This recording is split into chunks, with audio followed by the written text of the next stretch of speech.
क्या आपने कभी ये सोचा है दोस्तों कि एक ऐसा आदमी जो गुमनाम रह के दुश्मनों को मिटा देता है, इसका नाम रॉ और एनएसजी जैसे टॉप एजेंसियों में खौफ के साथ लिया जाता है और जिसे कभी भारत का सबसे खतरनाक हिटमैन भी कहा गया, वो असल में कौन? आज हम बात करेंगे लकी बिस्ट, एक ऐसे देशभक्त जो खुफिया योद्धा और देश के लिए जान की बाजी लगाने वाले सिपाही को दिल से सैल्यूट। इसकी कहानी किसी फिल्म कहानी से कम नहीं है दोस्तों। लकी बिस्ट का जन्म उत्तराखंड के एक छोटे से गांव में एक साधारण फैमिली में हुआ। बचपन से उन्हें कुछ अलग कर दिखाने का जज्बा था। दौड़ना, लड़ना, ऊंचाइयों पर चढ़ना, ये उनके लिए खेल नहीं, एक तैयारी थी। महज 16 साल की उम्र में उन्होंने इंडियन नेवी की परीक्षा पास कर दी और मार्कोस कमांडो के लिए सेलेक्ट हुए। मार्कोस कमांडो में रहते रहते वो रॉ एजेंट बने। रॉ एजेंट को जब उन्होंने रिजाइन दिया, एनएसजी कमांडो बने, यानी कि ब्लैक कैट कमांडो, जो देश के सबसे कठिन मिशनों में से एक और उसकी दौड़ या परीक्षा बहुत टफ होती है, तब जाके एक एनएसजी कमांडो बनता है। यहाँ लकी बिस्ट कई ऑपरेशनों में शामिल किए गए, आतंकवादियों से लड़ाई, वीआईपी सुरक्षा और गुप्त मिशन। लेकिन असली ट्विस्ट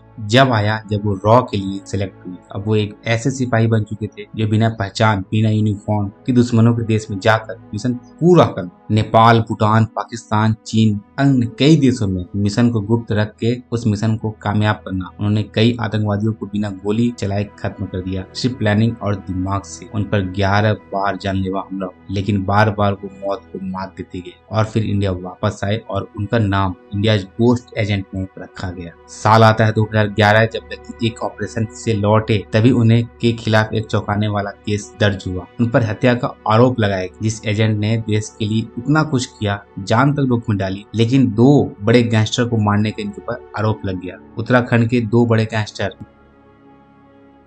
इंडिया के सरकार ने जिस तरह उन दोनों गैंगस्टर को कोई मारा है, वो इनके अलावा कोई नहीं मार सकता, ये वहाँ की सरकार कहती है। एक बात बताओ, इस बड़े ऑफिसर को कोई कैसे गिरफ्तार कर सकता है जब ये रॉ एजेंट है या फिर एनएसजी कमांडो? आर्मी में रहते हुए आर्मी पुलिस इनके ऊपर कार्रवाई नहीं की, आम पुलिस की। फिर इन्हें जेल भेजा गया, बिहार जेल, उत्तराखंड जेल, यूपी जेल, कई बड़े जेलों में रातों रात ट्रांसफर किए गए। बस इसके लिए नहीं, वो एक मिशन में थे, लेकिन ये मिशन उन्होंने जिक्र नहीं किया। जेल की क्या सेवाएं हैं, क्या आर्थिक व्यवस्थाएं हैं, ये सब इन्होंने नोटिस किया।